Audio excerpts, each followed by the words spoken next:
En quatrième position, la Sunra Miku Super, une petette moto électrique équivalent 125 au style vraiment atypique, 3990 € avant bonus, donc elle va vous revenir aux alentours des 3300 €.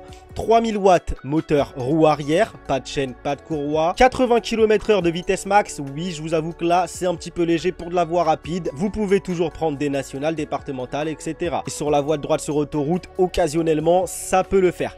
Deux batteries de 72 volts, 20 ampères-heure, une autonomie d'environ 50 km en roulant comme un bourrin, sinon en faisant attention vous allez pouvoir faire les 65-70 km à peu près. Batterie amovible, temps de charge de 4 heures, mais faut prendre un deuxième chargeur, faut l'acheter séparément, sinon il faudra charger les deux batteries séparément, donc 8 heures au total. Donc batterie amovible, elle pèse pas des tonnes non plus, vous allez facilement pouvoir les porter pour les monter dans votre appartement ou quoi, pour les charger chez vous. Cette moto pèse 111 kg, on a un port USB et un petit coffre de rangement dans le réservoir. Donc comme vous le voyez, on a un style vraiment atypique, on a des petites couleurs en plus pas mal, on a du bleu, du blanc, du rouge, du noir et du jaune. J'en ai eu une, Sunra Miku Super, je l'avais pris en jaune personnellement, j'avais bien aimé cette couleur. Comme vous le voyez, on a de la LED bleue sur les côtés du faux réservoir et également ici là. Franchement ça a son petit effet, on a un phare rond signature lumineuse un petit peu néo-rétro, des clignotants LED qui pètent bien à la gueule.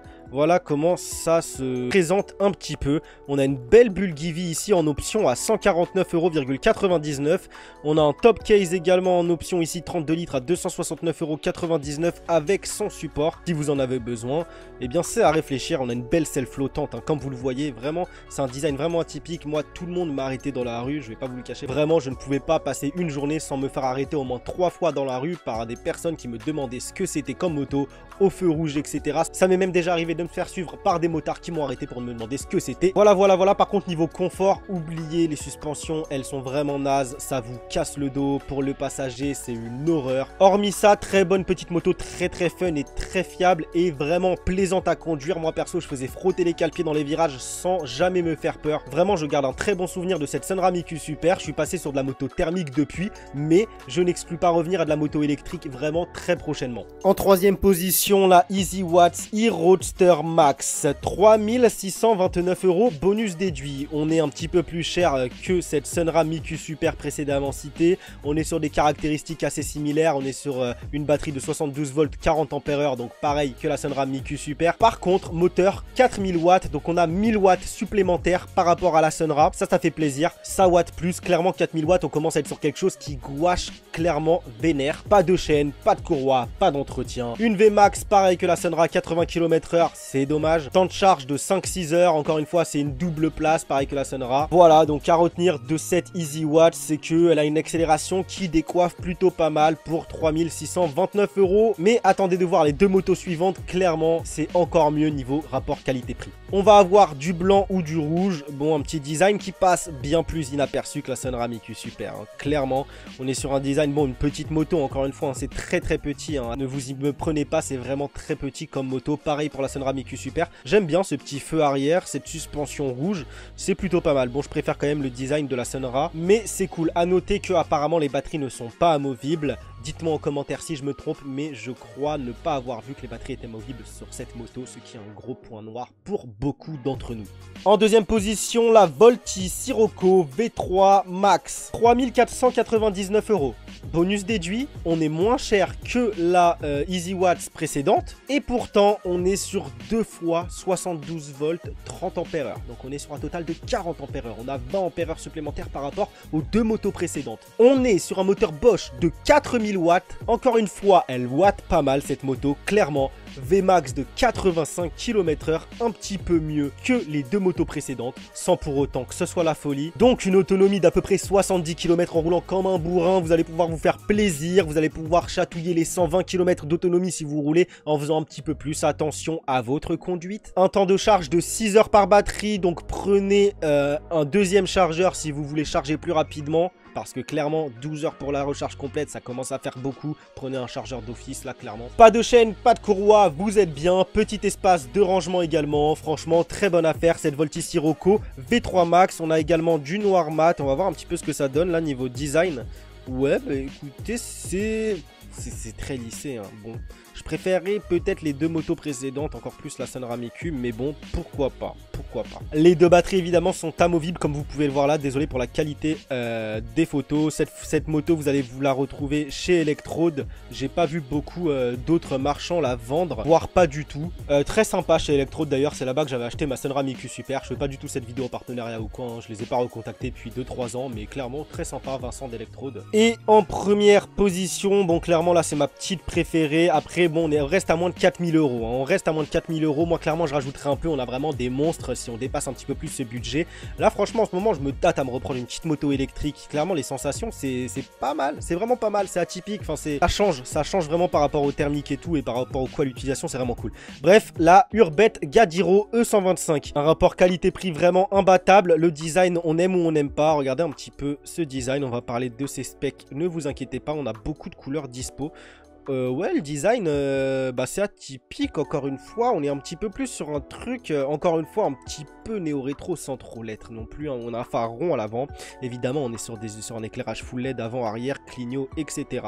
Moi, j'aime bien le design. On est encore une fois sur deux places. On a que des motos double place, là, pour ce top 4. Elle paraît bien plus fine.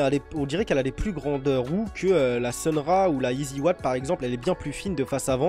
Mais ouais, des plus grandes roues. Je pense qu'elle est vraiment plus haute sur pattes que la Sunra ou la Easy Watt, parce que clairement comme vous le voyez la Sunra ici on est sur vraiment des toutes petites roues, des toutes petites jantes. La Easy Watt c'est pareil, la Volti Sirocco ça augmente un petit peu, et là cette Urbette Gadiro on est vraiment sur une moto bien plus haute sur pattes, ça peut avoir son importance. On est sur un tarif à 3099 € avec une seule batterie. Oui, ce sera bien plus cher pour avoir sa seconde batterie, mais on reste en dessous de la barre des 4000 €, 3899 € avec sa seconde batterie de 72 volts 35 ampères-heure, donc un total de 70 ampères-heure pour moins de 4000 € quand même. Évidemment, encore une fois, les batteries sont amovibles. On sera donc sur une autonomie de 60 km avec une seule batterie, 120 km avec deux batteries environ. Un petit coffre de rangement pour les papiers du véhicule, les gants, la combi, pluie, etc. Un port USB, 3 modes de conduite, normal, sport et éco, un temps de charge de 4 heures. Un moteur arrière encore une fois, pas de chaîne, pas de courroie, pas d'entretien, 3300 watts, donc ça watt un petit peu moins que la Volti Sirocco ou que la Easy Watts e-Roadster Max. Donc là clairement à vous de voir. Moi personnellement si je devais choisir,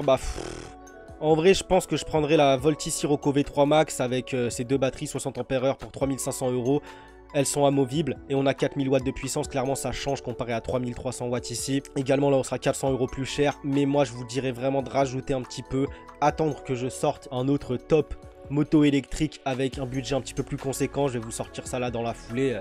À moins de 5000 ou 6000 €. Vous allez voir qu'il y a vraiment des pépites. Des motos avec 100 ampères-heure de batterie. Des trucs de fou. Alors, restez bien branchés. Clairement, là, je me lance un petit peu dans des recherches sur des motos électriques. J'aimerais bien m'en prendre une là sous peu, clairement. Parce que je vois qu'il y a quand même pas mal de nouveautés par rapport à il y a 2-3 ans. Et ça devient de plus en plus abordable d'avoir des autonomies très correctes. Vous savez qu'actuellement, je roule en trottinette électrique. Vous savez qu'en trottinette électrique, on serre les fesses car on est censé être bridé à 25 km/h. En hypertrot, vous savez que c'est pas tout le monde qui respecte ça. Là en moto, il n'y aura pas de souci par rapport à ça. Surtout en moto électrique, vous allez quasiment jamais vous faire contrôler par les forces de l'ordre. Alors qu'une hypertrot, ça attire vraiment beaucoup les regards de la police. Également pour prendre des voies rapides, clairement, c'est quand même mieux que la trottinette électrique. Moi, je suis pas loin de Paris. Pour aller sur Paris, si j'avais une moto électrique, je prends le tunnel de la Défense, c'est terminé. J'y suis en 15 minutes à peine. Également, quand vous allez en course, bon, vous avez un petit peu moins d'appréhension à la laisser dehors attachée. Clairement, on va pas vous voler votre moto électrique, alors qu'une trottinette ça part très vite, même si je suis assuré tout risque personnellement, donc je ne crains pas le vol. Ça fait toujours mal de se faire voler quelque chose dont on a mis du temps dedans, on l'a customisé ou quoi, etc. Également une moto électrique, vous allez pouvoir la laisser en bas si vous vous rendez chez des amis, etc. Vous n'êtes pas obligé de la monter. Moi il n'y a pas longtemps j'ai dû monter 4 étages à pied avec ma Laoti T30 d'environ 40 kg, si ce n'est plus. Je vous assure que c'est pas rigolo, même si ça se fait. Bref, vous m'avez compris, il y a vraiment plein d'avantages à choisir une moto ou scooter électrique plutôt qu'une trottinette électrique. Maintenant c'est totalement différent, les deux sont fun, les deux sont bien, les deux se complètent. Dites-moi ce que vous en pensez de ce top 4 en commentaire. Dites-moi si vous seriez prêt à franchir le pas et acheter une moto électrique si jamais vous êtes encore loin de ce monde. Personnellement, je vous cache pas, j'ai pas eu un gros coup de cœur sur aucune de ces 4 là. Je préférerais rajouter 1000 ou 2000 € de plus. Mais si vous avez moins de 4000 € de budget, clairement elles font le taf. Bon, je vous déconseille cependant la Sunra Miku Super qui a une autonomie un petit peu moindre que les autres. Moi franchement je partirais plus sur la Volti Sirocco V3 Max vendue chez Electrode. On est vraiment vraiment sur un bon rapport qualité-prix à 3500 €. On se retrouve très vite pour une prochaine vidéo. N'hésitez pas à me rejoindre sur tous mes autres réseaux sociaux, TikTok, Instagram, Facebook, TyTech TV, ça ne change pas. Moi je vous dis prenez soin de vous, on se retrouve très vite, ciao bye.